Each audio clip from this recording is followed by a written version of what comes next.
vamos a dar inicio a este nuestro tercer encuentro en el área de la materia de intervención psicopedagógica en el área de maestría. Para la mañana de hoy tenemos planificada una actividad. Los acompañé en la mañana de hoy, por aquí la profesora Mayra Alejandra Maldonado, para retroalimentar las actividades realizadas durante el trimestre. Esa es la última actividad planificada. Es una actividad que está directamente desarrollada con el área de la psicopatología, que es un área adicional o es un área importantísima en lo que tiene que ver con los temas de salud, de la salud mental, que es un factor predominante e importante y que a veces se nos presenta en las instituciones educativas o en las áreas de intervención, y que es necesario identificar, poder conocer y saber a qué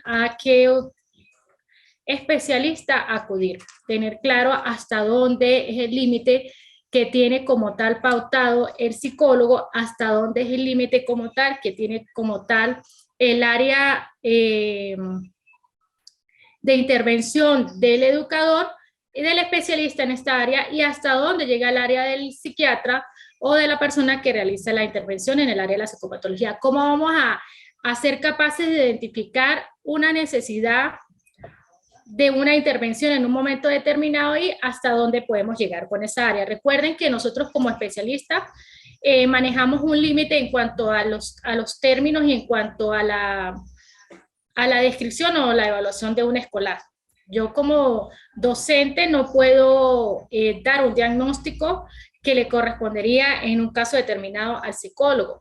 Lo mismo el psicólogo tiene su área de intervención, así como cada especialista trabaja desde su especialidad. Por eso es importantísimo manejar el tema de lo que es el equipo interdisciplinario que forma parte o debería formar parte de los equipos necesarios para realizar una intervención educativa eficaz. En la mañana de hoy vamos a hablar acerca de lo que es el tema de la psicopatología. Les voy a pasar por aquí unas láminas en el área de la intervención de la psicopatología. Al final, yo quería que estuviesen conectados, al final vamos a tener la intervención de ustedes acerca de la última actividad que teníamos planificada con relación al estudio del caso, que es como la evaluación final de la temática planteada para la clase y para el cierre de lo que es como tal la maestría. Este va a ser nuestro último encuentro. Les recuerdo que se amplió la plataforma algunos días para aquellos estudiantes que aún no habían cargado sus actividades, que por alguna razón no habían cargado sus actividades. Entonces es importante que por favor revisen las actividades que tienen pendientes, porque ya estamos próximos al cierre de notas. Bueno, por aquí tenemos lo que es la intervención lo que es la intervención psicopedagógica y la psicopatología. Por aquí los acompañaré la mañana de hoy, Mayra Alejandra Maldonado, la profesora con la que han tenido la oportunidad de ver esta única materia. Tenemos la unidad 4, según el plan de la universidad, ¿sí? Y se dice que el objetivo terminal de la evaluación o de ver esta materia es alcanzar las competencias o que el participante alcance todas las competencias relacionadas con lo que tiene que ver con la intervención psicopedagógica, que se fortalezcan todas las áreas y que se fortalezca el perfil de los especialistas en el conocimiento de cada una de las áreas del desarrollo. Esta es la unidad 4 que tenemos dentro de nuestra materia. Por aquí tenemos la psicopatología. El estudio de la conducta anormal ha sido una constante histórica en todas las civilizaciones, aunque no es hasta finales del siglo XIX cuando surge en el marco general de las ciencias una disciplina formal dedicada al estudio científico de tales comportamientos. En Grecia surgen los pilares de la medicina occidental como una rama de la ciencia dedicada al estudio científico de tales comportamientos. Por aquí tenemos lo que es la psicopatología, cuál es el estudio de la definición de la palabra. Se dice que psique tiene que ver con espíritu, alma, conducta, comportamiento. Patos tiene que ver con anormalidad, enfermedad o lesión. Y logos es el estudio de la conducta anormal o patológica. Entonces la palabra psicopatología es una combinación de lo que tiene que ver con conducta, comportamiento, espíritu, alma, anormalidad, enfermedad o lesión. También tenemos que es el estudio de la conducta anormal, ¿sí? Por aquí tenemos que la psicopatología es una ciencia cuya práctica corresponde a la psiquiatría y busca aprender la íntima relación de diversos fenómenos patológicos en el tiempo. Entonces empiezan a hacer la evaluación desde los comportamientos normales del ser humano para identificar qué situación está alterada en una persona en común en un momento determinado. Recuerden que allí se evalúan muchas cosas, ¿sí? El tiempo, el espacio en el que nos encontramos, en el que se puede encontrar la persona. Hay otra situación, hay un manual que se llama el DSM-4, existen otros manuales en el área de lo que es la psiquiatría, que son manuales de referencia para la identificación de una conducta determinada en un momento determinado. La psicopatología es la disciplina que estudia lo anormal, lo desviado, lo desadaptado, lo trastornado, lo desorganizado, cuyo interés se centra en la naturaleza y las causas de la conducta anormal o psicopatológica, y se plantea como objetivo principal descubrir las leyes o las conductas anormales o patológicas mediante el estudio científico. A lo largo del tiempo, pues se han realizado una serie de estudios en el área de la psicopatología y generalmente cuando nosotros estamos en el área de educación especial, vemos mucho que existen algunos retardos mentales asociados con alguna patología psiquiátrica. Podemos encontrar esquizofrenia, podemos encontrar algunas patologías dentro de los estudiantes y eso es importante identificarlo dentro de las instituciones educativas. Solía pasar o en algún momento determinado que tuve la oportunidad de orientar una institución educativa, llegaban muchos niños con conductas de esquizofrenia, entre otras conductas que venían de otras ciudades y ellos, los padres, querían integrarlos a una institución de educación especial. Yo les hacía la referencia de que había que saber o conocer el límite entre lo que era una conducta o una necesidad educativa especial y lo que era una psicopatología. Identificar cuando tenemos una conducta anormal o cuando no la tenemos. Nosotros como docentes o como equipo orientador que está teniendo acceso a la institución, podemos identificar que hay una conducta anormal en alguno de los estudiantes, podemos identificar algo que está pasando, pero nosotros nos apoyamos de un equipo interdisciplinario como tal, de acuerdo a la necesidad. Si tenemos un área o creemos tener que tenemos una necesidad en el área de la psiquiatría, nos vamos a apoyar del psiquiatra, porque es él el que nos va a dar el diagnóstico certero, ¿sí? Hacíamos referencia en la clase pasada de la importancia del psicólogo en la orientación, en la intervención y hasta dónde llega, y la importancia del psiquiatra que viene a medicar, a asignar si es necesario que la persona, que el estudiante tome algún medicamento como tal. Entonces, bueno, hay que aprender a determinar, a identificar, a delimitar hasta dónde llegamos nosotros como especialistas, hasta dónde puedo llegar yo como docente, qué diagnóstico puedo dar, porque yo puedo dar una orientación, puedo dar una intervención, puedo aplicar unas técnicas de modificación de conducta dentro de mi área específica, que es el área educativa, pero yo no puedo enviar un medicamento, no puedo hacer una intervención que va más allá del comportamiento o del conocimiento o de lo que me compete como profesional. Por eso es importante delimitar, respetar el área de cada especialista. Yo siempre lo he dicho, incluso cuando estamos en algunas áreas de educación especial, podemos ver cuál es la importancia de tener el apoyo del psicólogo, cuál es la importancia de tener el apoyo del terapeuta ocupacional, del fisioterapeuta. O sea, nosotros tenemos que delimitar la especialidad como tal, la importancia de la especialidad y hasta dónde vamos a llegar nosotros como profesionales. Tenemos también que la psicopatología es la disciplina científica que estudia el origen, el curso y las manifestaciones de los procesos no normales de la mente y la conducta humana, que dificultan el desarrollo de un sujeto en su quehacer cotidiano y que por lo tanto pueden influir en su falta de salud. Nos podemos referir a trastornos de la atención como los déficits de atención, que los podemos ver y son muy comunes en las instituciones educativas. Entonces nosotros nos vamos a ayudar de un especialista en el área de la psicología. También tenemos lo que son los trastornos de la atención, los trastornos del aprendizaje, que ahí vamos a encontrar lo que también se conoce como dificultades del aprendizaje, y que lo vamos a encontrar la dislexia, la discalculia, la disortografía, entre otros trastornos de la atención o trastornos del aprendizaje que se pueden presentar en las instituciones educativas. Y que aquí va a ser una intervención, se puede orientar a través del psicólogo y se puede orientar a través del docente de la institución, o podemos orientarnos a través de un docente en el área de la dificultad del aprendizaje, que es el que nos viene a dar las pautas a través de la orientación del psicólogo de cómo vamos a trabajar con este niño.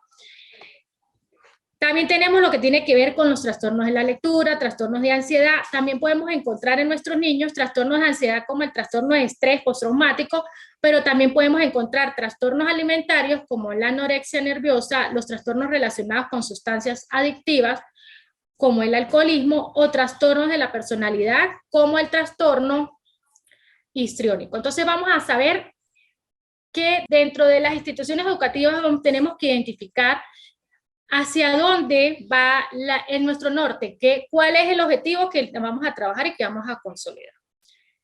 Se dice que en la aparición y mantenimiento de una condición de psicopatología no debe plantearse la dicotomía, la biología versus la psicología, sino que ambas perspectivas son complementarias y necesarias para su comprensión. Las causas de la psicopatología pueden ser derivadas de factores biológicos, lesiones cerebrales, desequilibrio entre neurotransmisores, de factores psicológicos, de privación afectiva, vivencia de situaciones traumáticas o sociales, problemas familiares o laborales, pobreza, o a lo que debemos añadir el efecto modulador de las influencias ambientales, que vamos a, no sé si los comentaba en la primera clase, en alguna oportunidad o en alguna situación pude identificar que incluso se podía decir que un escolar en un momento determinado tenía un retardo mental, pero teníamos que también enfocarnos hacia lo que era la parte social.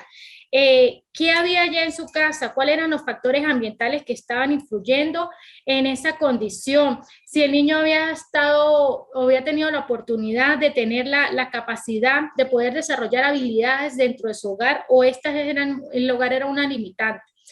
Entonces podemos ver que los factores, tanto psicológicos, los factores biológicos, los factores lesiones cerebrales, recordemos que nuestro cerebro es perfecto, ¿sí? Y que cuando algo no está funcionando adecuadamente, pues vamos a tener una condición allí que va a interferir. Entonces allí vamos a tener apoyo del neurólogo. Si es un niño, vamos a tener apoyo de un neurólogo infantil, donde nosotros vamos a mandar a hacer una valoración, o vamos a solicitar al padre que realice una valoración como tal de la parte neurológica del niño, para conocer cuáles son los factores neurológicos de salud que pueden estar interfiriendo en ese proceso de aprendizaje, en ese desequilibrio que pueda estarse presentando en un momento determinado.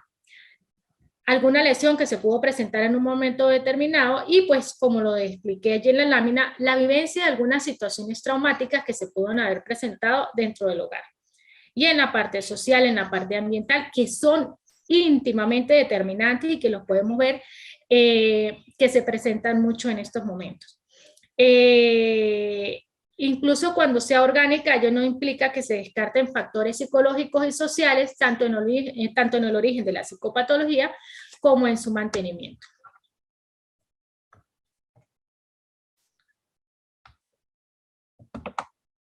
Tenemos que la psicopatología ocupa un segmento importante en las áreas de la psiquiatría y la psicología clínica. Recordemos que la psicología clínica viene a darnos ese apoyo fundamental y de orientación dentro de la psicología hacia la psiquiatría, aunque también puede ser objeto de interés de otras especialidades médicas como la neurología, como se lo dije hace rato. Si nosotros necesitamos saber cómo es el comportamiento en la parte neurológica del estudiante, qué está sucediendo, qué hay más allá, nosotros nos apoyamos de otro especialista en el área médica, como lo es el neurólogo, que él viene a darnos la respuesta al comportamiento, al desarrollo del cerebro en un momento determinado. También tenemos desde estas áreas profesionales, se estudia el origen y cómo se manifiestan y desarrollan los cuadros clínicos y se elaboran los apuntes de psicología en atención visual, diagnósticos que son fundamentales, elaborar el diagnóstico, ver cómo es el comportamiento, qué está sucediendo, qué está interfiriendo en el proceso, que es fundamental. Para toda intervención, primero debemos tener un diagnóstico previo para conocer exactamente frente a qué nos estamos presentando en un momento determinado. Y se prescriben y controlan los tratamientos. Asimismo, se planifican actuaciones relativas a lo que tiene que ver con la prevención, que es como tal el fin importante que necesitamos para el desarrollo del sujeto. Recordemos que nosotros podemos hablar de salud y podemos hablar de qué es estar sano. Según la Organización Mundial de la Salud, estar sano pues tener normalidad, tener los procesos naturales del cuerpo del ser humano en un estado normal. Pero los criterios para descartar eso lo vamos a encontrar en los manuales de psiquiatría, que son los que nos van a mostrar cuando, de acuerdo a los criterios, cuando estamos frente a una conducta de ansiedad, frente a un estrés postraumático, estamos frente a una depresión o estamos frente a una esquizofrenia u otra conducta en particular. En los puntos anteriores, como lo dice allí, se definió lo que es la psicopatología en relación a los procesos no normales de la mente, porque cuando hay una alteración de lo que es la mente, el cerebro, la parte neuronal, afecta directamente la conducta humana. Con lo cual es evidente que es necesario definir o al menos delimitar qué se entiende por normal y qué no se considera y qué no.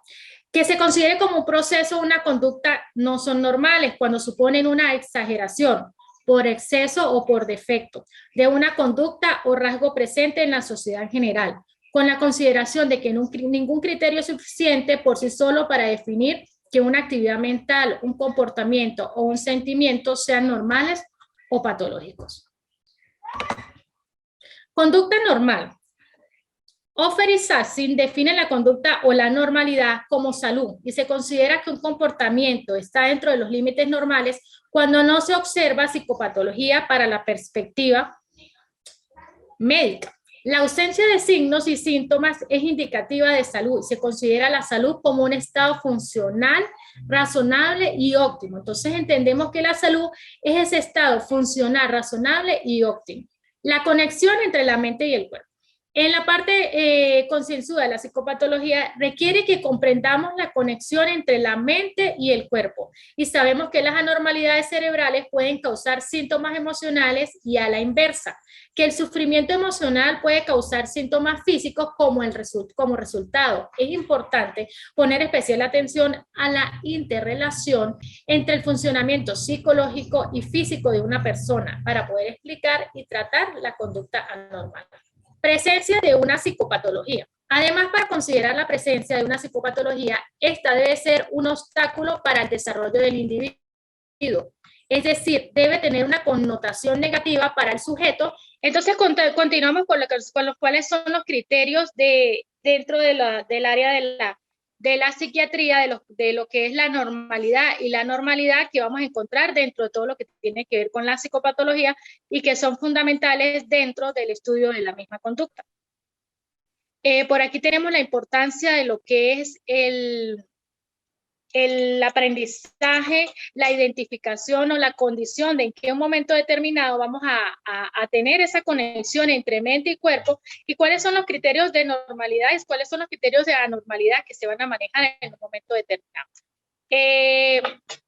Podemos encontrar que dentro de los manuales, dentro de los diversos manuales, vamos a ver lo que es la importancia de la delimitación, la importancia de conocer lo que es normal y lo que es anormal, y esto no viene dado por la condición o por el encuentro con los especialistas en determinada área médica, que son ellos los que vienen dados a mostrarnos la importancia de cada una de las condiciones, si es necesario medicar al paciente, en este caso al estudiante, para poder identificar y para poder controlar algunas conductas que son propias de procesos neurológicos que vamos a encontrar intrínsecos o internamente dentro de cada individuo.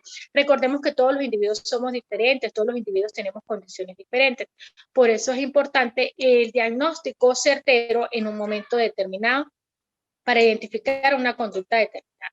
Estamos dentro de, me gusta porque pues aquí hacemos una retroalimentación, sé que ustedes son especialistas en un área específica de lo que es el área de la psicología y están dentro del proceso de estudio y de esas áreas en particulares.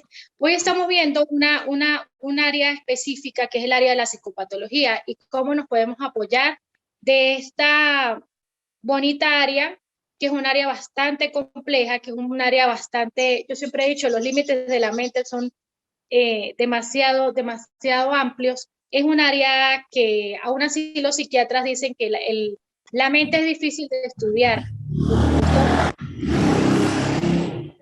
Pues sí, pues, profe, escuchando lo que ha venido compartiendo el día de hoy, indiscutiblemente nosotros, en el caso del equipo que represento, que somos los Psicolatán, tenemos la ventaja de que como somos psicólogos y estamos complementando nuestro conocimiento con la psicopedagogía, pues realmente hay una gran fortaleza, ¿no? Pero me ponía a pensar, ajá, ¿y cómo es del lado de un profesional, por ejemplo, la docencia, que está haciendo la maestría de psicopedagogía?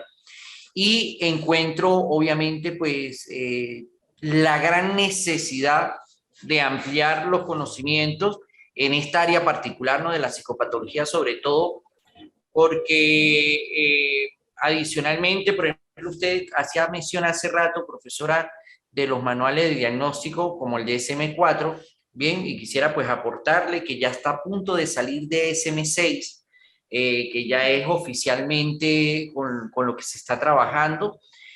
Sabemos, y lo digo desde el área de la psicología, ¿no? Todavía hay colegas, psicólogos, que le tienen resistencia a trabajar al DSM-5. Bien, y ya más bien estamos pasando al DSM-6.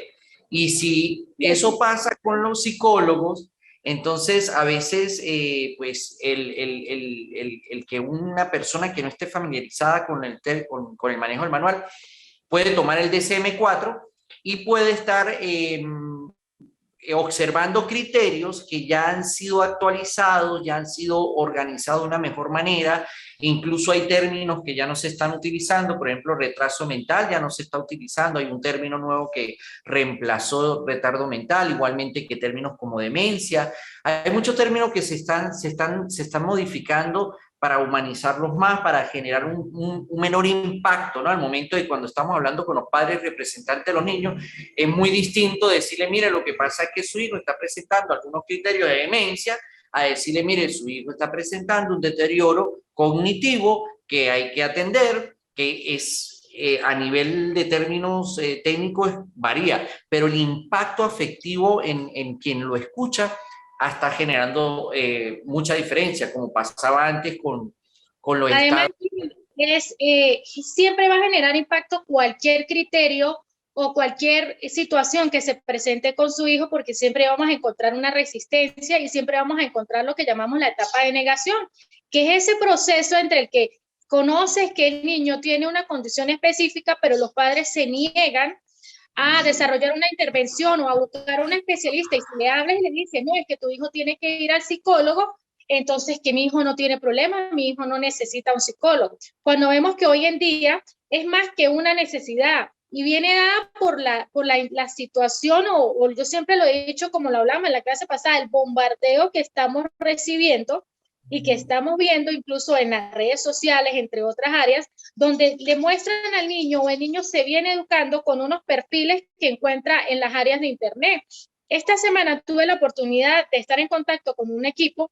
Ellos trataban el caso de unos adolescentes que incluso tenían algunas conductas de depresión, de ansiedad, de estrés, de encierro, y cuando nos poníamos a revisar qué veían los niños veían algunas series relacionadas con asiáticos, que son las series que están ahorita de moda, que son todos esos muñequitos. Bueno, yo no soy muy amiga de esa área, pero sí toda la mayoría de las que los niños veían en su teléfono iba relacionada con esto. Cuando nos ponemos a evaluar el comportamiento digamos que los protagonistas de las series que ellos estaban viendo, los protagonistas no tenían un perfil definido de personalidad. Eran personas ansiosas, en algunos momentos se mostraban depresivos, no tenían una conducta sexual adecuada, no determinaban cuál era su sexo, sino si hoy quiero ser niña, soy niña, si mañana quiero ser niño, soy niño, porque no tengo ni siquiera un perfil sexual de lo que es la identificación de mi sexualidad como hombre, mujer. Entonces, claro, como hay este bombardeo, tenemos al adolescente con su mente allí recibiendo todo este bombardeo o yo siempre lo he dicho, este profesor que es el internet dándole todo esto, la niña tenía en un momento determinado tendría conductas de depresión, no quería pararse, no quería salir, estaba aislada, estaba negada a utilizar colores diferentes en su vestimenta, sino solo quería vestir de blanco y negro, usar el cabello de una determinada, o sea, ella empezó a copiar las conductas de lo que ella estaba observando allí. Y si nosotros nos ponemos a ver lo que nos venden a través de las redes, tenemos que nuestros niños, e incluso ayer vi una apreciación importantísima en la página de una abogada de familia, que decía que en la mayoría de los países aumentaban las conductas suicidas entre nuestros adolescentes o entre nuestros niños camino a la adolescencia, porque los niños no tenían un perfil definido de personalidad. Los niños estaban presentes, o sea, se estaban criando en lo que denominábamos, como lo dijimos en la clase pasada, creo que fue que lo dijimos, en una sociedad donde los niños manipulan y manejan a los padres. Entonces, yo veo lo que yo quiero, yo observo lo que yo quiero y lo que nos está mostrando la sociedad, si lo vemos en Netflix, y bueno, sin hacerle propaganda a ninguna red o en algunas cosas que son lo que está de moda o lo que están viendo los niños, vemos que ni siquiera hay una orientación sexual adecuada, o sea, te muestran como normal que hoy me quiera sentir niño, que hoy me quiera, y respeto esa condición porque yo soy fiel respetable de todas las condiciones y considero que debemos respetar las individualidades y las particularidades. Pero ¿cómo están educando a nuestros niños o qué es lo que están viendo a nuestros niños? Y cuando tú le dices a la mamá que necesita ayuda o orientación psicológica, existe la negación. Incluso, más aún cuando te dicen, no, es que su niño debe ir al psiquiatra. En ese momento hay un choque emocional, porque no, mi hijo no necesita un psiquiatra, mi hijo no está loco. Y es la primera respuesta que obtenemos de los representantes. Cuando nosotros como especialistas, o ustedes como especialistas, Jimmy, Angélica, dicen, oye, yo veo que allí está sucediendo, hay una conducta que no está siendo normal, porque no es normal que no me pare de la cama, es normal que de pronto yo diga, no me quiero levantar de la cama porque hoy es sábado, porque hoy no tengo que dar clase, me voy a quedar en la cama hasta más tardecito porque es mi día libre, pero si yo ya pasan varios días, pierdo el interés por las actividades cotidianas de la vida, por las actividades normales de la vida, ni siquiera quiero hacerme unas conductas repetitivas durante mucho tiempo, nosotros ya como padres tenemos que decir, oye, aquí está ocurriendo algo, aquí hay una situación que se está saliendo dentro de lo normal y está entrando dentro de los criterios de la anormalidad. Entonces, como tú lo dices, a veces como docentes ni siquiera nos comprometemos a ir mucho más allá y esto está ocurriendo dentro de las instituciones educativas y no solamente dentro de las instituciones educativas, está ocurriendo dentro de las casas y es como que el deterioro en las competencias emocionales, en las habilidades sociales está siendo cada vez más grande. Nosotros nos comunicamos más a través de un teléfono o estamos más pendientes de contestar a través de las redes sociales que incluso lo que lo hacemos con las personas que están en nuestra casa.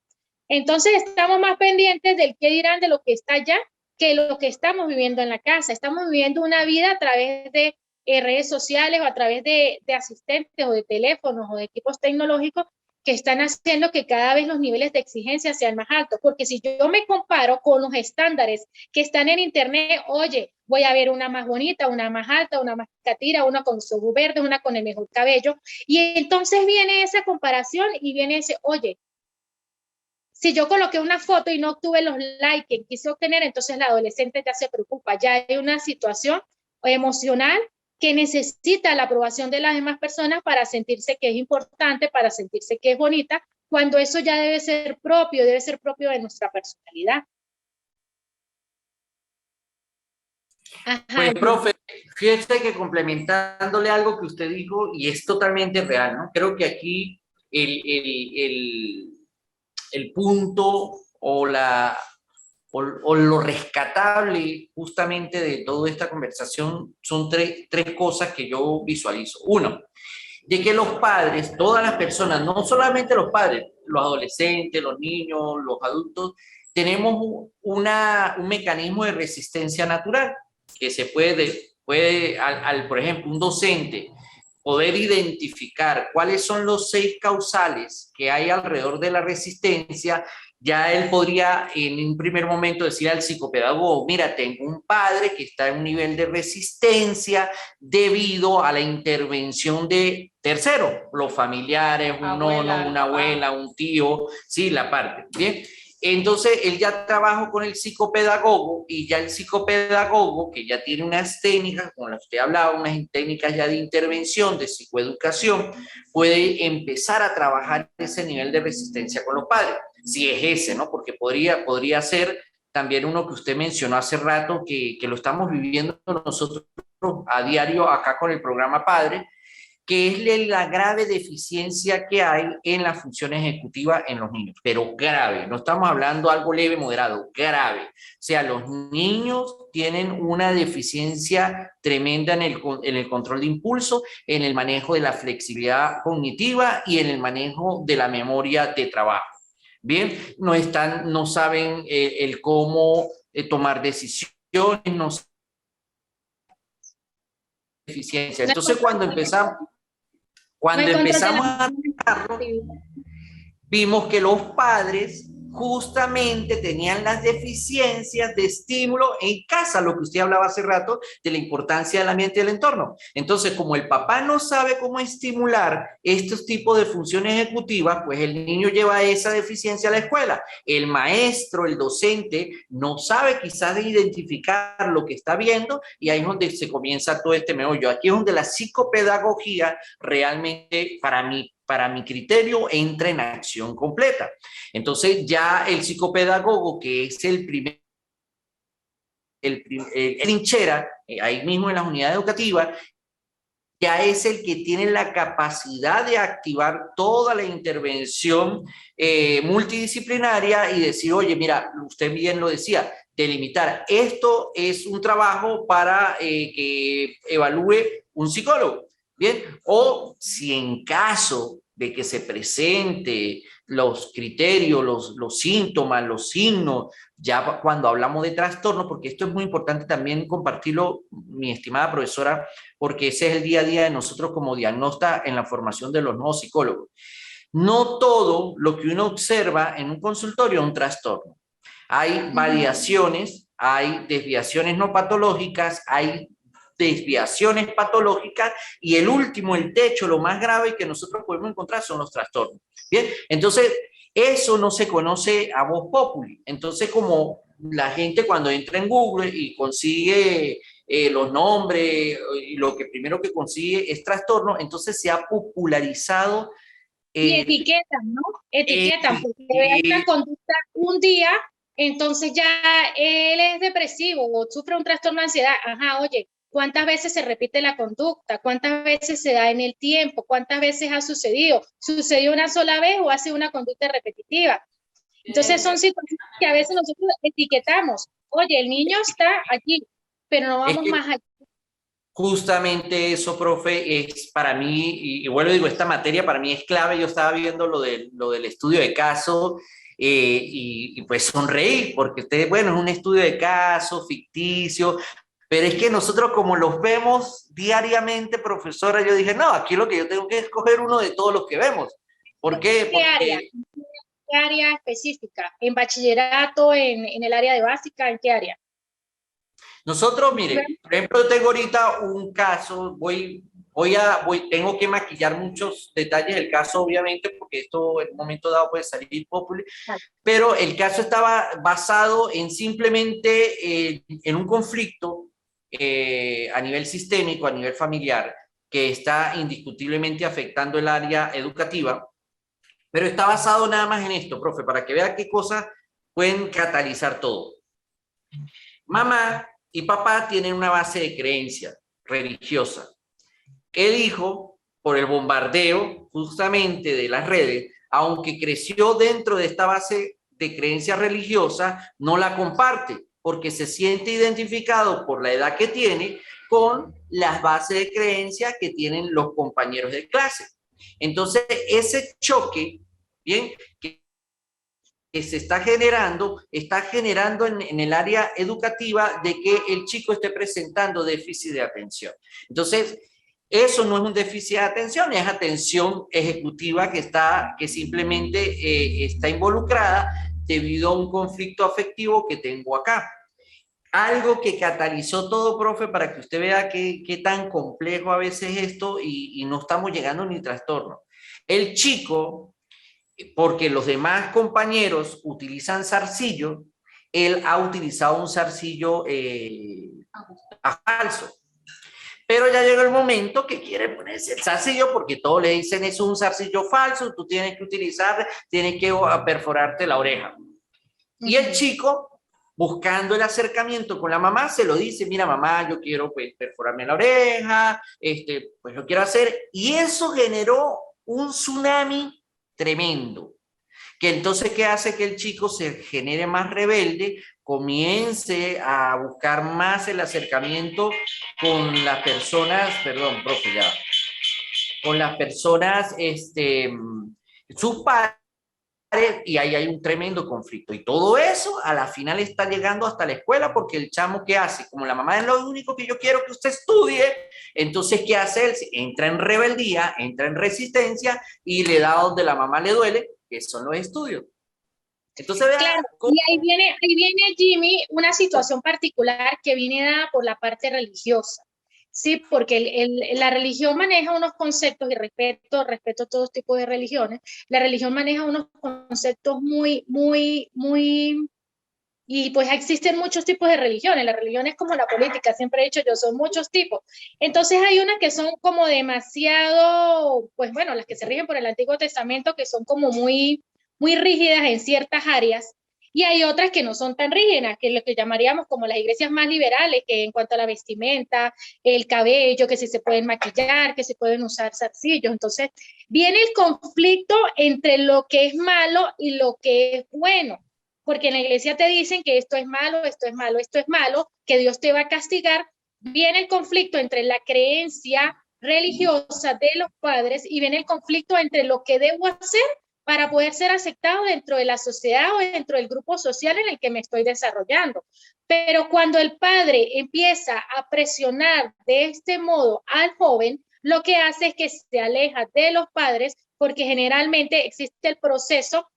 En esa época el niño empieza o el adolescente a alejarse de sus padres, ya no quiero ser amigo de mis padres, sino quiero entrar dentro de los grupos sociales de la institución, porque si no lo hago voy a estar al margen, me van a delimitar, me van a aislar y esos compañeritos no van a ser mis amigos. Pero como yo quiero ser el popular o quiero estar al lado del líder, pues yo copio conductas y hago cosas porque no tengo una personalidad definida como tal para yo decir, oye, no lo voy a hacer porque no quiero usar el zarcillo, sino tengo que hacerlo, pero adaptarme a los estándares de comportamiento del grupo social en el que me encuentro. Entonces nuestros padres, en vez de acercarse más al joven, se van alejando y se van alejando. Y en ese proceso de aislamiento es donde vienen muchas situaciones a influir y vienen determinantemente a hacer daño y a hacer más énfasis en ese joven, donde dice, ya no quiero la religión porque me aleja de mi entorno social y voy a seguir a estos compañeros que me muestran cosas que para mí son interesantes y que a mí me van a llamar la atención. Y ahí eso es muy delicado porque existen situaciones que se pueden presentar, incluso yo tuve una situación hace mucho tiempo con un conflicto religioso, pero pues yo también soy profesional en el área del derecho y teníamos un conflicto en el área de violencia. Teníamos una situación de religión, de una religión determinada, donde no aceptaban el liderazgo de la mujer como tal, porque ellos tienen unos se rigen por unas áreas específicas de la Biblia en el Antiguo Testamento, donde dice que las mujeres no pueden ser cabezas, sino que el hombre es el que tiene la cabeza. Ocurrió una situación particular con la joven, era una joven como de unos 22 años, que se había separado de su esposo y ella llevó una especie de castigo dentro del área donde se congregaba, dentro del área religiosa. ¿Por qué no? Porque esto era pecado y estás en pecado. Entonces viene el conflicto entre la ley, la religión y el comportamiento de la joven en este caso. El conflicto con la religión, porque este era su pastor, estaba incumpliendo los preceptos que ellos manejan y que son respetables, porque si tú ingresas a un área religiosa, se supone que vas a seguir los preceptos. Independientemente, si no te gusta, pues te sales de allí y buscas algo que se adapte a tu personalidad, a tu cultura y tu área específica. Pero viene el conflicto con la ley porque esta ciudadana lo demandó por violencia, porque decía que estaba violentando como mujer, sus derechos como mujer. Bueno, entonces aquí viene dado la religión y viene dado el comportamiento de la señora y viene cómo este castigo afectó a una mujer pues que digamos que de 22 años pues todavía es relativamente joven. Pero vemos cómo se delimitan las cosas y fíjate cómo todas esas, eso es parte de la cultura, eso es parte del arraigo del lugar donde nos encontramos. Tal vez para nosotros en Venezuela no es normal, por lo menos, adorar la muerte, pero si tú vas a México, eso es parte de la cultura del ciudadano mexicano, ¿sí? Entonces vemos que en cada país o que en cada estado hay una cultura como tal determinante.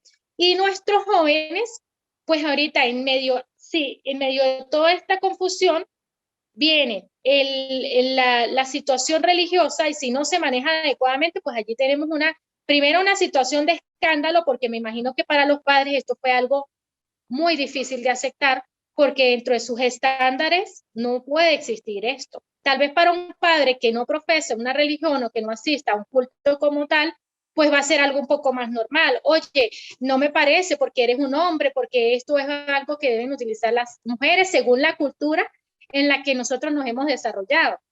Pero vienen padres que son mucho más flexibles, que son mucho más abiertos a ciertas situaciones y para ellos sí es normal. Entonces allí entra esa intervención y en la parte, ahorita veo muy grave lo que es la época o la parte de la etapa de la adolescencia, porque los jóvenes están como en el aire. Los jóvenes están como que entre la influencia de todo lo que están recibiendo por internet, ellos no hayan qué hacer, lo que yo te decía hace rato, o sea, ellos ya no saben ni qué son. La muchachita decía, es que yo no sé si estoy triste o estoy contenta. Yo ya no sé si quiero comer o no quiero comer, no me quiero levantar de la cama, no sé quién soy, no sé ni qué persona soy, porque lo que ella estaba viendo, los muñequitos no tenían sexo, no tenían, o sea, era lo que se quería sentir. Hoy me quiero sentir Angélica, entonces hoy me levanto como Angélica. O Jimmy hoy se quiere sentir como Carlos o como María. Entonces vemos cómo se está ampliando tanto esta área. No hay límites entre nuestros jóvenes, no hay límites. Cuando no hay límites, y aparte de todo, nuestros padres son padres sobreprotectores que nuestros hijos ni siquiera cumplen con los estándares normales de una casa, que es que somos un equipo de trabajo y todos aportamos trabajo. Tú realizas tus quehaceres diarios, yo realizo mis quehaceres, sino que los jóvenes están todo el día sin hacer nada. Y venimos de la época de pandemia, hasta ahorita nos estamos adaptando nuevamente a lo que es cumplir un horario, asistir a la institución educativa. Yo también tengo un niño que tuve la oportunidad de ver en la parte de intervención que él, mamá, hoy no quiero ir al colegio. ¿Por qué no quieres ir al colegio? Porque no quiero ir y punto. Y la mamá, ok, o sea, el niño domina a la mamá y toma las decisiones por la mamá. Pero ¿por qué no quiero ir al colegio? Porque estoy todo el día pegado a la computadora viendo los muñequitos asiáticos. Entonces, allí como padres hay muchas fallas. Y veo otra falla grandísima y anoche veía las noticias y es que tenemos niños criando niños. Tenemos niños criando niños, tenemos niños o adolescentes que ya están siendo padres y ni siquiera saben cómo entender su propia vida, mucho menos van a entender la vida de un nuevo niño que estoy criando y que no sé ni qué es lo que estoy haciendo porque dejé de quemar mis etapas normales de la vida porque ahora soy papá, ahora soy mamá y me tengo que enfrentar a una cantidad de cosas que es ser padres y que es completamente difícil porque lleva no solamente en las obligaciones que ya empiezan a ser una carga para el ciudadano venezolano por la situación económica, que es brindar el techo, brindar la alimentación y brindar la seguridad social. Pero si vemos la carga emocional, si vemos que tenemos que lidiar con el comportamiento, que tenemos que lidiar con el temperamento, con otras situaciones que se están viendo hoy en día, entonces vemos, oye, ¿qué está pasando aquí? Y vemos niños que se están suicidando y niños que se están enfrentando porque tuve la oportunidad de estar cerca a una familia donde se suicidó un niño. De la noche a la mañana tomó la decisión, en horas de la mañana, de suicidarse, y esto fue un choque muy grande para los padres. Y los padres me decían, oye, pero yo económicamente le daba lo mejor, lo tenía viviendo en la mejor zona, el niño iba al mejor colegio, tenía los mejores profesores, pero el niño dentro del tiempo de la cuarentena no toleró estar tanto tiempo encerrado, porque nosotros vemos que nuestros adolescentes se escapan cuando, ellos se escapan cuando van al colegio. Ese es su área de esparcimiento, cuando van a una actividad recreativa, deportiva, musical. Ese es su escape, porque salgo de los estándares de mis padres, salgo de ese estándar y busco el apoyo de mis amigos, como que me libero de la casa. Pero en la cuarentena los muchachos estaban encerrados, hacían las tareas en casa, ni siquiera veían a sus compañeritos. Aparte de todo, pues si no teníamos unos padres que estaban allí, y viene el sentimiento de culpa. ¿Por qué pasó? Bueno, porque ya algo estaba sucediendo y nosotros no nos dimos cuenta que era lo que estaba sucediendo con ese niño. El informe que vi anoche de España y de Europa, una cantidad de incidencia en el área de suicidios entre nuestros adolescentes. Y vemos que también en el área de Colombia tuve la oportunidad de estar en un área psiquiátrica y veía cómo llegaban niñas con depresión. Y yo decía, oye, pero ¿por qué se va a deprimir una niña de 13 años? Que le dan la comida, le dan techo, le dan la casa, le dan todas las necesidades.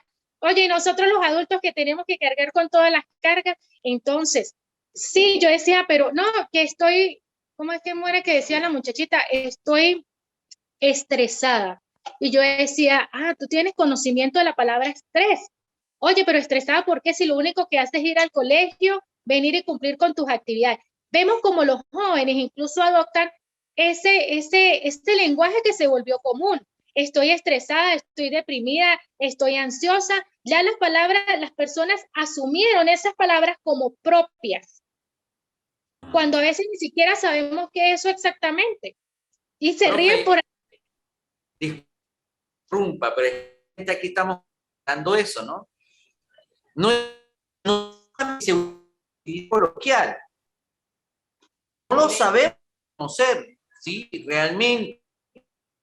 A nosotros también nos hizo llamado muchísimo la atención de la cantidad de personas de baja edad que están ya presentando síntomas depresivos, presentando síntomas de estrés crónico, ¿bien? Entonces, realmente es alarmante, y lo digo desde el área ya pensando como psicopedagogo, ¿no? La responsabilidad tan tremenda en este momento histórico que estamos viviendo, una situación que todavía no hemos llegado a una normalidad dentro de la normalidad que veníamos viviendo y lo que estamos viviendo, ver, y que nos acerca a esto, a justamente esta materia, cómo hacer una intervención psicopedagógica más efectiva, ¿bien?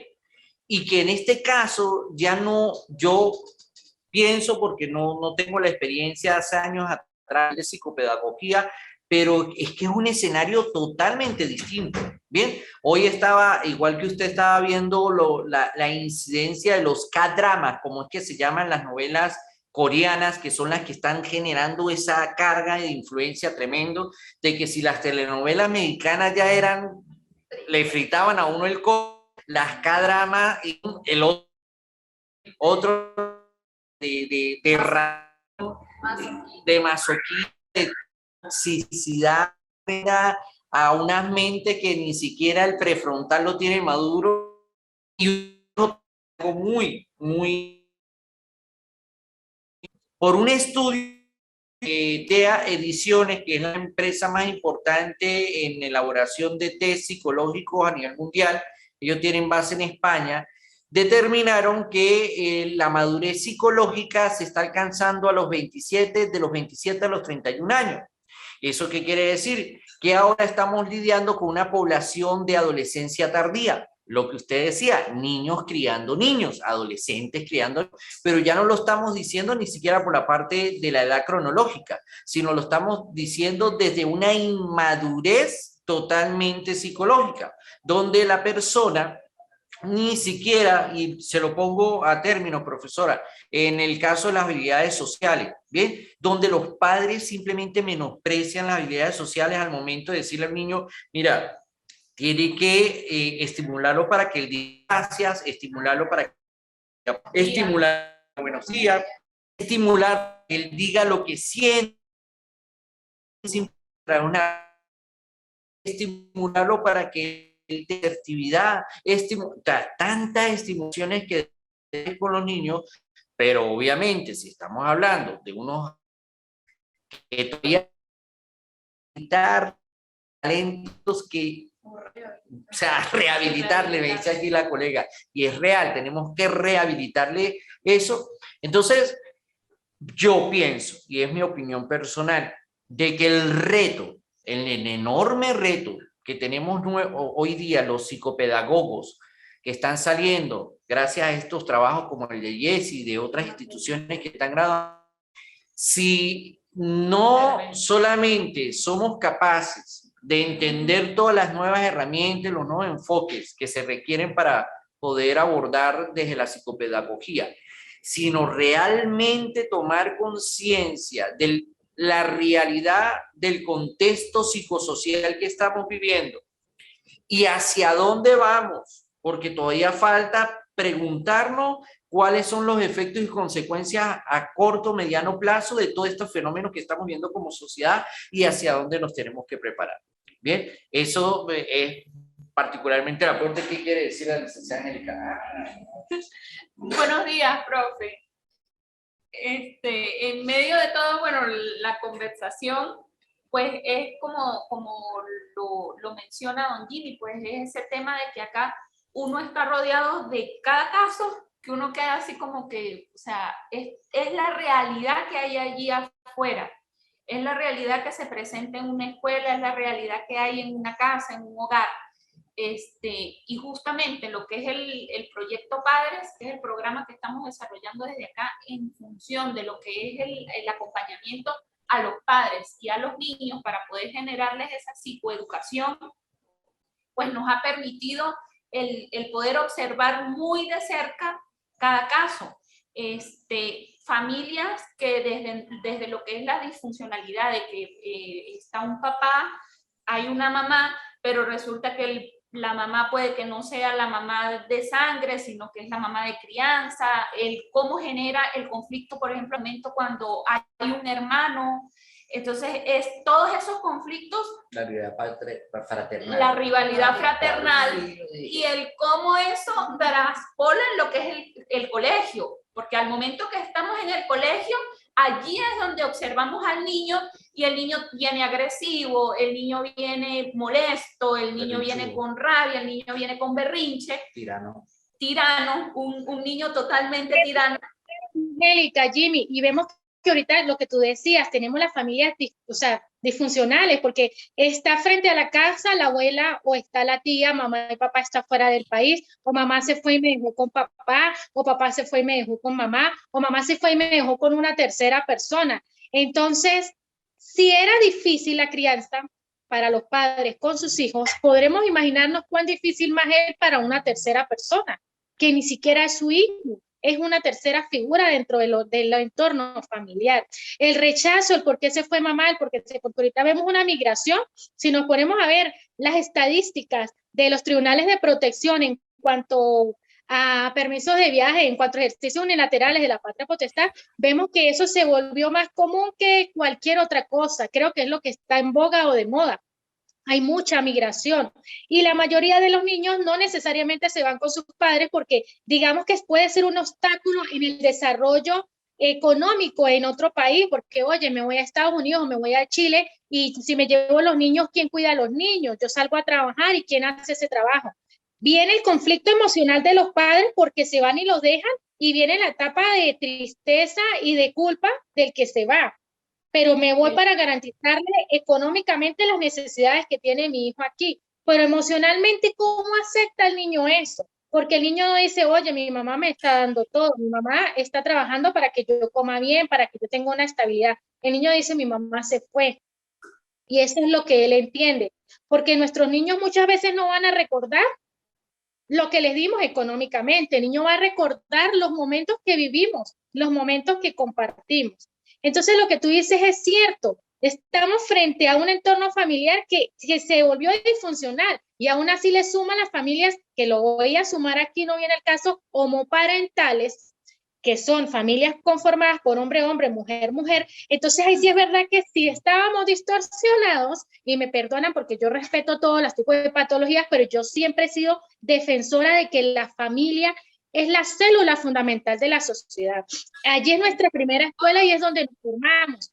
Pero ¿qué pasa? Tenemos unas familias totalmente diferentes. Tenemos unas familias que no sabemos ni vienen conformadas de una diferente manera. Y lo que tú dices, entonces el niño llega a la institución con una cantidad de rabia y de situaciones previas que, oye, tú dices, y el docente también trae su carga emocional, psicológica, no me alcanza el dinero, la cita, ahorita voy a salir y no tengo gas, no tengo agua, no tengo luz. Entonces, sumado al conflicto emocional que está viviendo el docente internamente, el docente está pensando, ¿me voy del país o me quedo en el país? ¿Me voy de la ciudad o me quedo en la ciudad? ¿Cambio de trabajo o sigo en este trabajo? El perfil docente está aturdido y vemos que hay muy poca motivación por estudiar, por aprender, y lo digo porque estoy muy de cerca en los contextos educativos, y se perdió la emoción de ser docente, se perdió la emoción de educar, se perdió el norte, el arte de educar, como lo dice el video que les coloqué por allí o que les colgué en la página. Se perdió esa emoción, el arte de educar, el amor por educar. Esas viejas maestras que pasaban hasta las 6 de la tarde en la escuela y que despedían a sus niños, eso se perdió. ¿Por qué? Porque el docente ahorita está emocionalmente en una etapa de conflicto, donde no sé si me voy, si me quedo, si renuncio, si me jubilo, si mejor me voy para otro país donde tenga mejores oportunidades. O sea, hay esta situación. Y vienen los niños con toda esta carga. Entonces, oye, ¿cuán emocionalmente estoy yo estable para determinar y decir que el niño está bien o está mal? Porque yo también me tengo que... Y disculpe que le interrumpe, pero le agrego dos escenarios más a lo que usted me está diciendo. Porque fíjese, hemos hablado del escenario familia, ¿sí? Y pensando de la intervención psicopedagógica. El escenario familia, el escenario maestro docente, o sea, el escenario interno, la psique, la dinámica de este docente. El escenario institucional, donde este docente y donde el niño se encuentran y donde los padres también hacen vida. Y sabemos también de que a nivel institucional pues hay un deterioro, hay deficiencias, hay insatisfacciones, hay como ecosistemas laborales que son donde el salario no está alcanzando, los presupuestos no alcanzan, tienen que trabajar con las uñas, no hay para limpiar los baños, entonces los directores no van, los supervisores tampoco. Y por último tenemos el más chiquitico, pero quizás es el más importante de todo, que es el niño, el educado, ¿sí? El adolescente. Entonces, estamos hablando de una intervención psicopedagógica desde a 4 áreas directas, identificadas, y que están a la vez todas insertas en un contexto psicosocial que es tan cambiante, me parece más bien una centrífuga, en vez de hacer una rotación natural de 24 horas, sino que es durísimo, cambiando, y todas estas personas, y aquí es donde viene a lo que veníamos en la materia, la normalidad. Y todas estas personas, según la OMC, nosotros identificamos la normalidad por 3 criterios. La persona tiene que estar en malestar o en sufrimiento, la persona debe tener comportamientos desadaptativos y la persona debe haber perdido el control.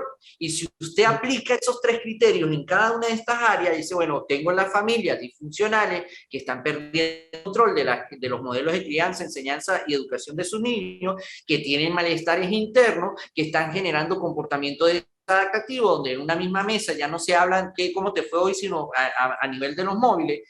Eso también se aplica a nivel institucional, donde hay un gran malestar presupuestario por todas las cuestiones. Tenemos comportamiento desadaptativo, como el cambio de horario, que ya no se le dedican ni siquiera 45 minutos académicos a los niños. Entonces, aquí, y al ver esos tres criterios, y son los tres criterios de la OMS de anormalidad, sin llegar ni siquiera a lo psicopatológico, que usted lo definía muy bien, en función de que cuando algo se vuelve, cuando se vuelve frecuente, inacado, disfuncional, intenso, duradero, y ya afecta clínicamente áreas significativas de la persona, ya podemos hablar de psicopatología. Pero por debajo de eso está lo anormal, y es donde encontramos todas estas desviaciones que están siendo aplicadas. Nada más con ese conocimiento de los psicopedagogos, al entender, estamos evidenciando un proceso o está una tendencia de anormalidad en estas cuatro áreas. Wow, las intervenciones serían mucho más efectivas, incluso podríamos actuar desde el punto de vista preventivo, de como psicopedagogo en una intervención. Incluso podemos hablar de una intervención grupal a nivel de los docentes, ¿sí? En el fortalecimiento de la autoestima, en el fortalecimiento del merecimiento, o sea, porque tenemos aquí, como tú dices, está el niño y alrededor del niño están todos estos factores. ¿Cómo influyen estos factores? Y si el niño llega a la casa, no está mamá, no está papá, tenemos solamente el celular que nos está mostrando lo que tenemos que hacer o los estándares de conducta y de comportamiento, el TikTok y todo lo demás, entonces vemos, oye, ¿quién está criando a nuestros hijos? ¿Lo está criando el celular? ¿Lo están criando las pautas o las conductas que él está viendo allí? Y lo que tú decías es importantísimo, la parte repetitiva. Yo tuve la oportunidad de tener un profesor en mi maestría de orientación de la conducta y él nos decía, él era en el área de la sexualidad, y él nos decía, y yo me quedaba sorprendida cuando como hablamos de lo que es las familias homoparentales, y él decía que el hecho de que una persona tenga una conducta en un momento determinada anormal, sea en el área sexual o sea en otra área, no quiere decir que esa persona ya tenga una condición. Porque en algún momento de tu vida puede existir o puedes sentir una desviación en un área determinada y eso no quiere decir que patológicamente tú ya estés etiquetado. Había un niño que había tenido una conducta particular con cierta situación y el niño incluso tenía conductas suicidas. Es allí donde hace la intervención, la madre lo lleva al médico especialista, el médico es un sexólogo y él le explicaba al joven que si él había tenido una conducta particular que no era determinante para él tener una condición, que él podía seguir su vida normal, podía conseguir una novia, podía tener una pareja, y que esto no quería decir que porque en algún momento de la vida pasó, que te fuese a afectar de por vida, sino que tú podías modificar esa conducta con otros criterios de desarrollo o en cuanto a tu personalidad. Entonces vemos cómo a veces las personas tienen una situación particular, y no hablo solamente en la parte sexual, hablo incluso algún tipo de desviación en un momento determinado, y no es determinante. Y si le sumamos el criterio de que tú nos estabas diciendo de la etapa de la maduración, vemos que tenemos adultos que todavía no han tenido un nivel de desarrollo adecuado, que pues son los preadolescentes que estábamos hablando.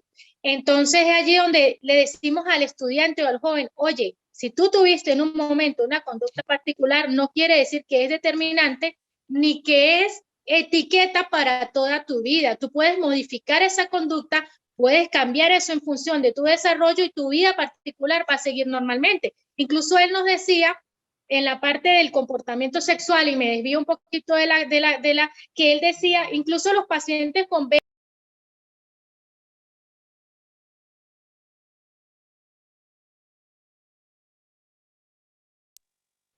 una salud sexual reproductiva y llevan una vida de pareja normal. Ellos tienen su forma de tener su contacto, ellos tienen su forma de protegerse entre ellos mismos, y eso no los limita a tener una pareja determinada, bajo una orientación de un sexólogo, del médico tratante que los orienta, para que la vida de estos seres humanos no se corte en un momento determinado cuando hay un diagnóstico.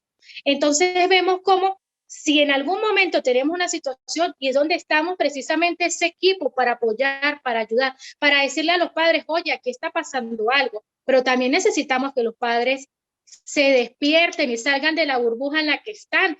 Con esto, pues, no sé si ustedes tengan algo que aportar. Por allí, Angélica, la callamos un poquito y no la dejamos terminar de hablar.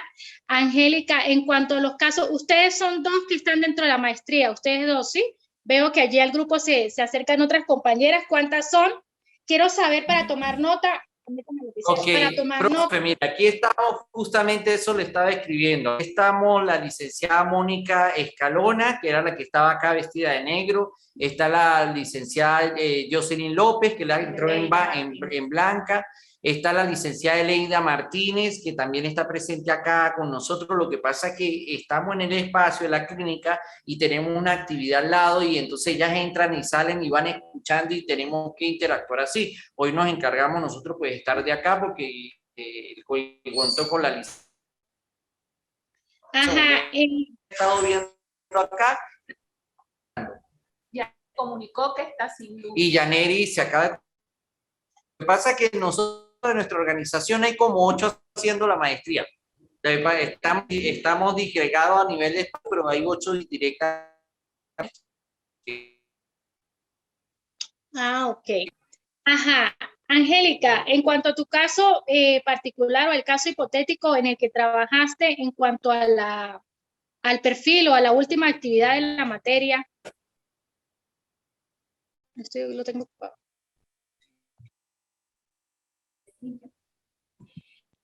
Profe, era comentando esa parte de lo que es la disfuncionalidad a nivel de familiar, aunado a él, observa que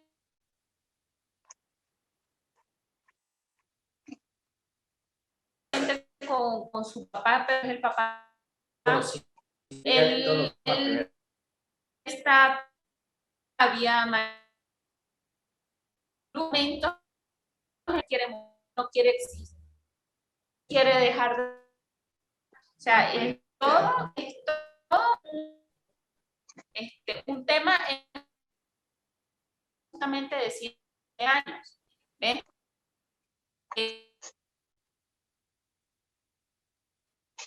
Le genera la molestia, el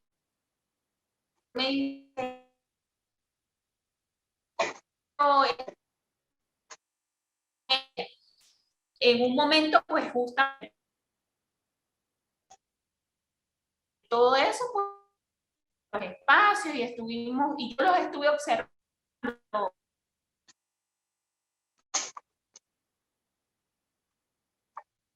De 4,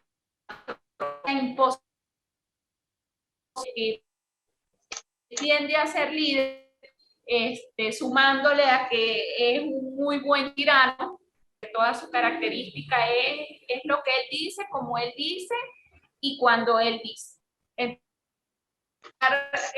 La parte con la hermana le genera el malestar, claro, el papá pues busca corregirlo, el papá quizás ve las cosas que la mamá pues por el sesgo de ser la mamá pues simplemente puede justificar, puede decir no, pero es que no es así, pero el papá no es el papá lo ve desde la perspectiva de que hey, el chico necesita ayuda, ¿ves? Entonces todo eso se ve reflejado en la interacción de él en la casa y su interacción en el colegio, ¿ves? Ya desde el momento que el niño está asistiendo a todo lo que es el programa, pues se le ha observado mejoría.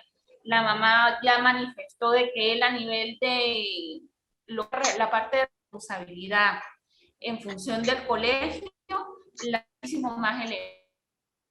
Quiere ir al colegio, ha demostrado interés incluso en querer hacer las cosas ya siguiendo lo que es la dirección del adulto, por así decirlo, porque incluso acá él, vamos a hacer actividades académicas y él no quería trabajar actividades académicas.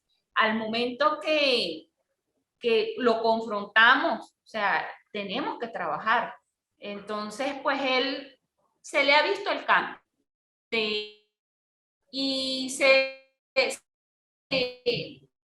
desde mi perspectiva, el cómo nosotros como adultos tratar de pensar un poco esa parte como niño, el poder comprenderlo, el poder explicarle. Él no es simplemente que yo te digo que hagas tal cosa porque es porque yo lo digo, porque soy tu papá, porque soy tu mamá. No, es tomarse uno el tiempo de explicarle el que se quiera hacer todo, el que por qué tienes que hacer tal actividad, por qué tienes que dar las gracias, por qué tienes que pedir las cosas por favor. Entonces, es de actividades que van en pro justamente de lo que es el desarrollo y de esa armonía entre los padres y el niño. Indiscutiblemente con los papás pues se trabaja aparte, porque con los papás pues se les hace todo lo que es la parte del informe en función de qué es lo que se va observando en el niño y se le presentan todo lo que es los indicadores de avance y se le dan ciertos tips justamente para comenzar a reforzar lo que trabajamos acá en el aula, poderlo reforzar. Ah, ok, chévere. Y Jimmy, desde su área o de su intervención, ¿cuál fue el caso que trabajó para la materia? Pues, profe, mire, en el caso mío es un caso más complejo y la ventaja que tenemos nosotros, profe, es que no tenemos que inventar los casos. O sea, los casos los tenemos, son reales. Es un caso bastante delicado, profe, porque es un caso de un niño con posible trastorno de estrés postraumático, es un masculino de 8 años, de 10 años, que a los 7 años su papá biológico lo trató de matar junto con sus hermanas, bien, y se trató de suicidar. Todo eso lo contemplaron y eso obviamente ha generado una actitud del niño en su escuela de abusivo, de agresivo, además de violento, en algunos casos con pares dentro de su comunidad. Bien, entonces el niño está canalizando violencia, agresividad, pero al mismo tiempo tiene cierta anexia selectiva en función de lo que fue el acontecimiento, y está también abocando, está trasladando eso a sus hermanos menores. Bien, entonces ya es una cuestión de que obviamente como está implicada la parte educativa, ¿sí? Que fue donde vino la primera queja, el primer malestar, donde llamaron a la mamá, ahorita que volvieron otra vez a las clases presenciales, bien, porque esto pasó justamente antes de iniciar la pandemia y tuvieron que lidiar con el niño metido 2 años en este alejamiento social. Pues una vez que vuelve al colegio, llaman del colegio porque el niño está presentando unas conductas desadaptativas muy fuertes, con marcado agresividad, violencia y una tendencia muy seria a hacer bullying y amenazar, o sea, porque ya cuando uno habla de que te voy a matar, ya no es golpear, ya no es una cuestión, sino, ¿sí? Entonces llaman a la familia y entramos nosotros en acción. Y cuando encontramos es simplemente de que se están generando reviviscencias del trastorno, del trauma tremendo de que sufrieron ellos, de recordar, bueno, pues le digo, profe, es un caso súper fuerte, porque es el mismo papá que los trató de matar, y usted lo decía hace rato, irónicamente, ellos están viviendo ahora el caso de que el papá le está pidiendo la custodia a la mamá, o sea, después que hizo eso, le está pidiendo la custodia a la mamá, y los niños están aterrados de que se tengan que ir a vivir con el papá, porque el papá tiene, pues la familia del papá tiene mucha fuerza económica, bien, en contrario a lo de la mamá. Entonces imagínense lo que hemos tenido, que hicimos nosotros. Igualmente agarramos el caso, en primera intervención fue una observación directa para poder presenciar a través del padre que tenemos, pusimos a este niño con otros padres, empezamos a observar directamente cuáles eran sus comportamientos, qué estímulos presentando, ya directamente a algo que nosotros le llamamos la abreación, porque tenemos que romper la anexia, o sea, donde él tiene los recuerdos bloqueados, dejar que se abra para poder establecer el nivel de daño que tiene el joven. Daño no, en secuencia, sabiendo que todo el ejercicio terapéutico en base a hacer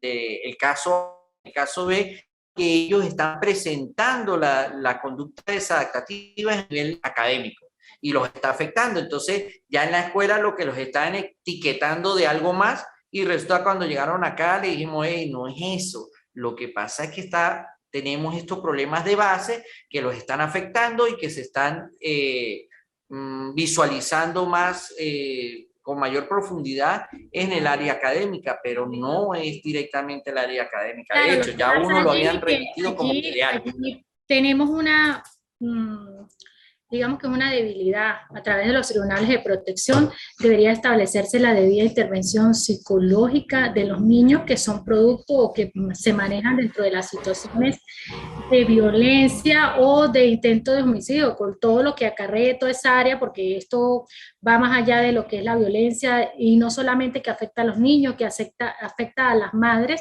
y que son situaciones fuertes, porque estamos lidiando con una sociedad no digamos que machista, pero donde el poder económico muchas veces pasa por encima de las situaciones personales que puedan ocurrir. A nivel de tribunales, y en estos días se lo escuché a un doctor, y él decía que era una situación bastante compleja.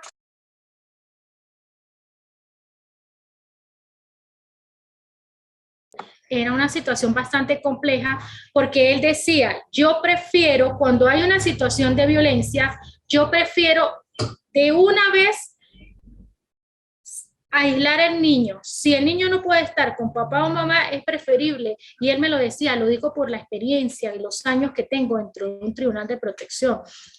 Muchas veces enviar al niño a una familia sustituta, que podría ser una familia que nunca ha podido tener hijos, que desea adoptar, que desea tener la oportunidad de tener un hijo, que devolvérselo a los padres maltratadores, porque eso ya son conductas intrínsecas dentro del ser humano, dentro del individuo, que difícilmente van a cambiar. Y si la persona no acepta que tiene un problema y no busca ayuda, entonces vamos a tener unos problemas muy graves, porque las conductas que este niño, la situación postraumática o la situación traumática que vive este niño en un momento determinado, no se ha olvidado. Ella está allí escondida en esa área especial del cerebro donde nosotros guardamos los recuerdos tristes o los recuerdos traumáticos que nos hacen daño. Y a todos nos pasa.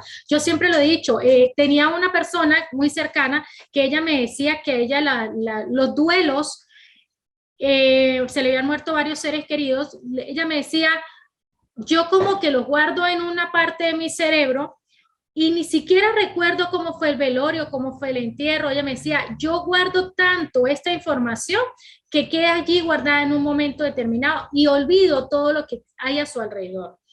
Pero en los niños, ellos hacen esto, pero dentro de ellos hay ese comportamiento que también pudo haber aprendido en su casa, que pudo haber observado de su padre y que él copia de una manera u otra. Tenemos dos tendencias, la tendencia del niño que copia la conducta del padre o se convierte en un violento, o tenemos la conducta del niño o de la niña que se deja violentar. Vemos como las niñas, hijas de madres que han sido violentadas o que vienen de violencia física o de violencia psicológica en su hogar, tienden más a ser sumisas y a soportar abusos de sus parejas porque ya están como acostumbradas a vivir dentro de estos entornos. Como que es normal que el hombre grite a la mujer, como que es normal que existan ciertas conductas. Entonces eso va a depender, como tú lo dices, de ese entorno. Y allí pues es muy complicado porque allí no solamente es de la intervención de ustedes como equipo, como psicólogos, como orientadores, allí es un trabajo en equipo porque allí también hay un daño a los niños en general y hay un daño a esa mamá que está enfrentando en estos momentos esa situación. Y yo siempre lo he dicho, los niños son tan débiles y tan frágiles que una situación en particular va a marcar su vida de adulto y su comportamiento de adulto y todas las situaciones. Yo le decía una vez a una amiga, nosotros no podemos andar por la vida criando niños y orientando niños que tienen problemas determinados en un momento. Oye, que cada quien resuelva sus situaciones si quiere venir a tener una relación de pareja. Y ella se reía y me decía, oye, sí, ¿no? Y vemos que sucede y los vemos como adultos operativos, pero con muchas situaciones o con muchos inconvenientes que, como usted lo dijo, Jimmy, los escondemos allí, pero no los resolvemos. Cuando no los resolvemos, quedan afectando nuestra psiquis, nuestro comportamiento y nuestra realidad, y aún enfrentado a una institución educativa, pues son muchas las cosas con las que él tiene que lidiar. Entonces, pues Jimmy, ¿algo más que aportar para cerrar la actividad del día de hoy? Quiero decirles que por favor, ¿me permites el lapicero? Por favor, los compañeros que están dentro de su equipo, de allá del área, se pongan al día con las actividades de la materia. Yo voy a abrir la plataforma general para que carguen todo lo que tienen pendiente, pero el día martes cierro las notas a nivel general. Entonces yo en un ratico voy a abrir la plataforma a nivel general para que carguen todo lo que tengan pendientes, y el día martes a las 12 de la noche cierra la plataforma. Entonces, pues para que por favor se pongan al día. Yo sé que mañana es el Día de la Madre y bueno, vamos a tener actividades particulares, pero es importante también cumplir con nuestras responsabilidades. Si estamos más dentro de este programa de padres, sabemos lo importante que es cumplir a tiempo.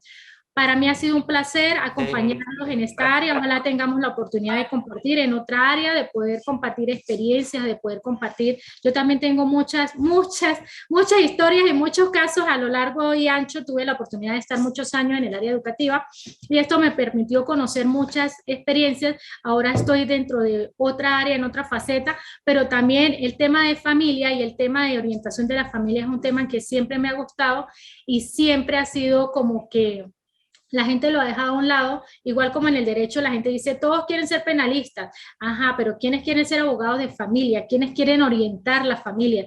Porque yo creo que la familia es fundamental, es determinante y es importantísimo cómo nosotros vamos a dar esa debida orientación.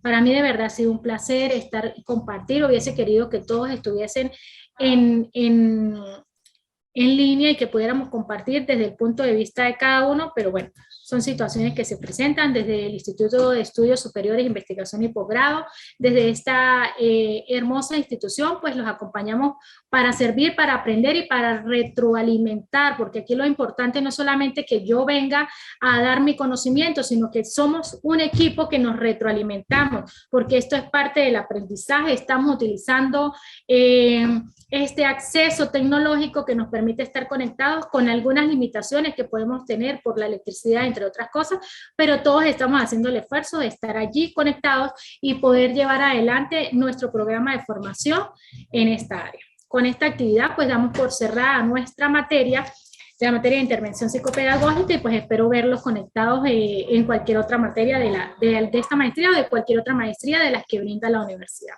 No sé si quieren cerrar con algo.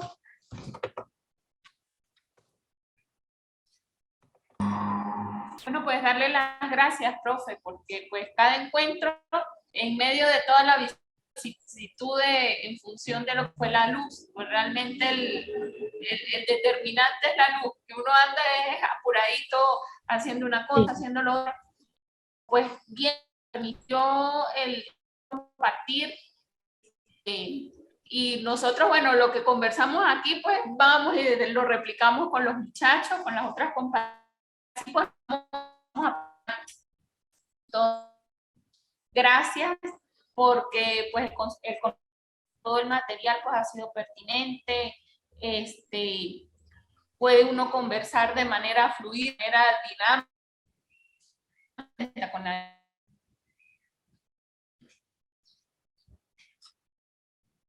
Chévere, Angélica, creo que se te fue la voz. Vamos a salir de la clase. Con esto terminamos lo que es el último módulo de la materia Intervención Psicopedagógica como parte del programa de maestría.